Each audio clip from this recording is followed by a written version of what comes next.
great, interesting. Which kind of leads is fairly good transition to the venues. Yeah. So you mentioned a few venues. So this Bridgewater Hall, St Michael's, and St Peters. That's right. Yeah. Can you describe which activities are run in each place, and then we'll talk a little bit more. Yeah. About Okay. St. So Peters so as our, well. our performance home is the Bridgewater Hall, and has been since 1996. We are the resident orchestra, the principal user of that building. But we don't own that building, and I think that's a bit of a common misconception. I mean, I know people who refer to the Bridgewater Hall as the Hallé, but I mean, I think that's perhaps 25 years or whatever it is. Well, it's more than that. Down the line, that's it's perhaps a bit unfair to the wide range of activities that happen in the Bridgewater Hall when we're not there. That's an international, one of the greatest concert halls probably in the world. We're very privileged to be able to call that home for performance. And as Steve said, we present 70 concerts thereabouts a year, as well as sort of the stuff we do on tour and engagements elsewhere in the country and around the world. But when we're not there, as we've talked about, the organisation has a huge amount of activity that we have to accommodate in terms of preparation, largely. Yeah. And that's for more than one ensemble. So I'm not 100% sure of the genesis of the idea, but between our previous chief executive, John Summers, and our current music director, Sir Marc Elder, it became a very clear strategic vision that the Hallé needed to have a place it could call its own for that sort of work, for preparation, and a place where we could come and work together and really kind of hone the craft. For most of the Hallé's life, the organisation had been pretty nomadic in terms of its rehearsal activities. Even when it was in the Free Trade Hall wasn't always available to rehearse or to be available, so they would rehearse in other venues around the city. And I would probably suggest that any room built between 1850 and 2010 that was big enough for the Hallé to fit in, they've probably rehearsed in there at some point. Now, a number of those rooms will have been utterly inappropriate for a symphony orchestra to go and rehearse in. They'll have been sports halls or any large space, but you might be in a room that has no acoustic at all. Consistent acoustic is the key, isn't it? And so I think that was critical to the kind of the strategic development of the organisation, that continual improvement, that sort of strive for excellence. So strategically, it was a intention and ambition. Financially, it's a stretch. That finding. So and the Hallé had never owned a building in its 150-year history when we became aware that there was this church in Ancoats, which had some money spent on it to be restored, but was sitting vacant, having been through a process where there was an intended occupant, and at the 11th hour that didn't happen. So a shell restoration had been done of this church, with nobody to then go in it, and we became aware in sort of the end of 2009, early 2010 that there was this space, and we'd been having these conversations. Could we, would it be appropriate for us? Could we get in there? I mean, I think the first time anybody came to see the church, it was in a shell restoration. St Peters used to be an Anglican church in the heart of Ancoats. Sorry, was it before all the new buildings? No. So it was in happening. So we were essentially the first here. Okay. Prior to kind of there'd been one lot of development, which is the Cutting Room Square space, which sits outside. Yeah. Had some work on it, but because of the financial crash of 2008, the majority of kind of works happening locally had really slowed down. The confidence of developers wasn't there. The money to develop wasn't there. So actually it was a considerable concern when we came to St Peters that we might be, that the area wouldn't develop around us and that we would be this sort of cultural, ghetto, if you like. Ancoats had been an area that had been horribly neglected for decades. John Summers used to use the expression that nobody cared enough about it to even knock it down for a period of time, which now, when you see it sort of listed in all the coolest magazines as the coolest place to go, is a remarkable transformation for an for an area. It's changed really, really fast. Yeah, so the Hallé's journey, and I could talk at length at this, so I won't because we've only got so long. But the Hallé's journey here was that, in essence, we found the space, we were committed to doing it, but financially we weren't in a position to do it. We were very, very fortunate that we had some really good, strong advice, support, and I suppose an element of kind of critical friend from outside the organisation, led largely by a gentleman called Michael Oglesby of the Oglesby Charitable Trust and the company Bruntwood, who are property developers, largely based in Manchester, but it's a national company. And he alongside the Hallé's board, convinced themselves that the idea of taking on a property and converting it for our own purposes would be a benefit to the organisation. Yeah.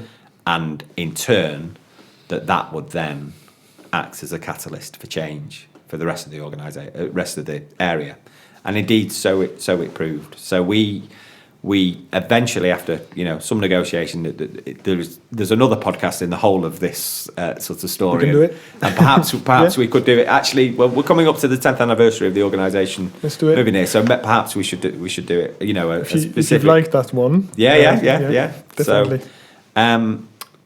So in 2012 we got the keys, and we did sort of about 8 months of internal fit and adaptation to make the church space fit for purpose. Attached to the church space was a development plot, but at that time we only had enough money to do the church.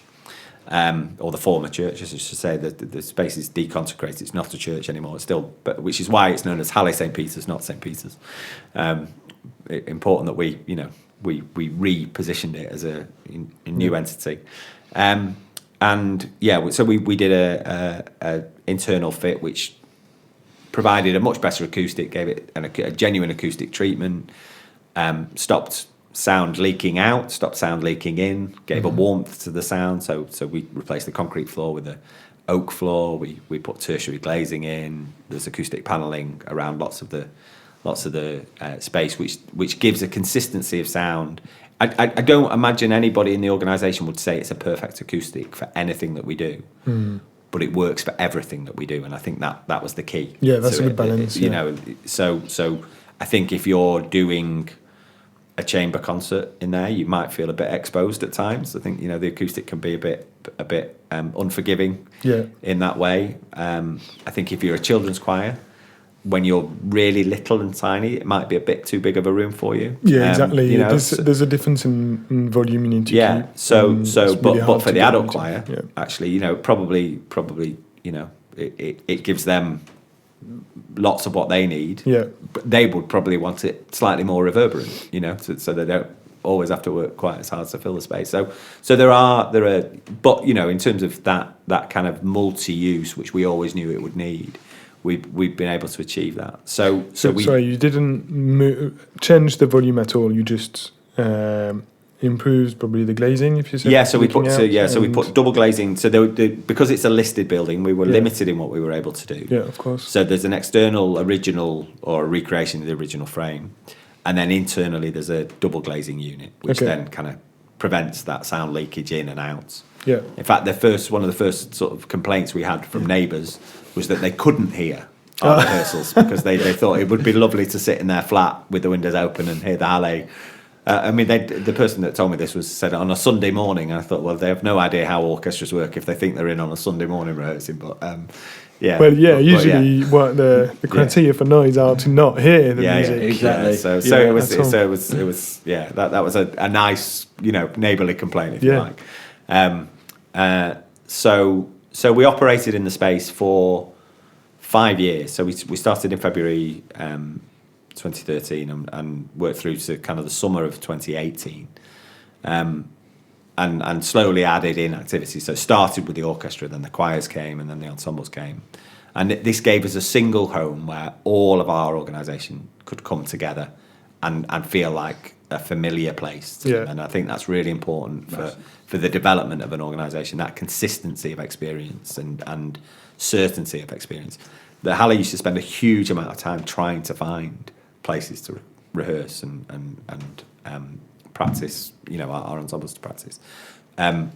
Taking that out as a activity has been very freeing for the organisation.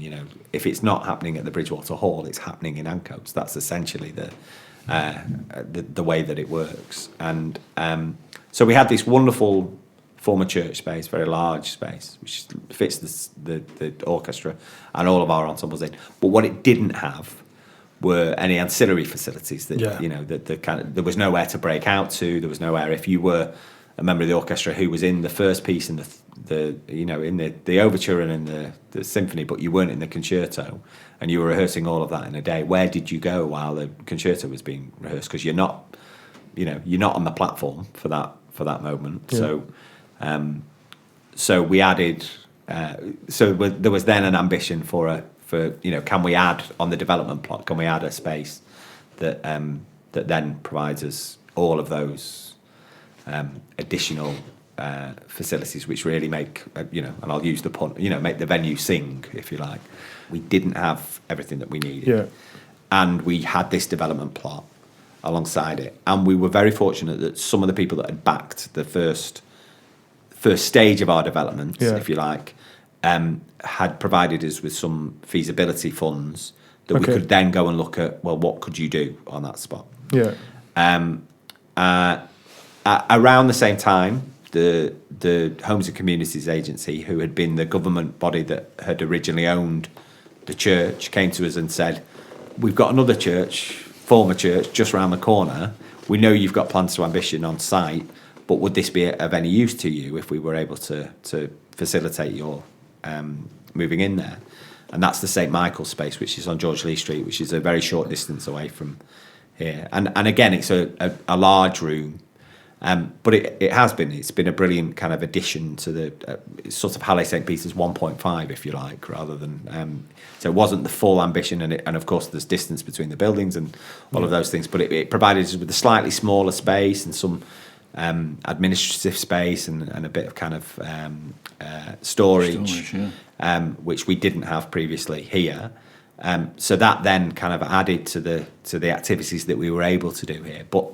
And it really informed the process of what we would need in a single entity,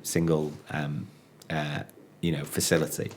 So as I say, we were fortunate that we got some support from one of the Monument Trust. In fact, the room we're sitting now is the Monument Room, named after them for their benevolent support and generous, very generous support. And they that money enabled us to really accelerate our plans, literally our plans for the site, in that we were able to stage a REBA competition and we put it out internationally through REBA to say, what could you fit here? And we developed a brief that worked on, nice to haves or essentials, and wouldn't it be good if we could do this? And so there was a broad stakeholder engagement process for to begin with, and then you sort of pat that down into a smaller kind of project team who then really work up a brief. And we put a brief together. We worked with REBA on that. What are you looking to do? And then we put that out to the market, and we had international applications from 40 or 50 practices, which we then from Italy, right. I mean, lots of British ones. I think any involvement with a kind of a music venue is quite sought after for the architectural world. Yes. I think they do a lot of residential and even for acousticians. And they bring together really interesting teams. You kind of got multidisciplinary teams that kind of come and work, and of course acousticians are kind of a critical part of that. So it went out to sort of an international field. We had a really high quality panel that helped us sort of judge the applications. We came down to a shortlist of 5 who developed there. We were able to offer a bursary for their work. Do you remember who they were? I couldn't remember all of them. The architects. Yeah. So there was the winners were Stevenson Studio. Field and Clegg Bradley were one. Jamie Fobart, who'd done Damien Hirst's gallery. I mean, a really interesting group of. But later on, I can't remember them all off the top of my head. No worries. There were some really interesting applications. And how do you select the winner? What were your criteria? Well, for selection. Fortunately, I wasn't involved in that decision because I believe it was a really difficult.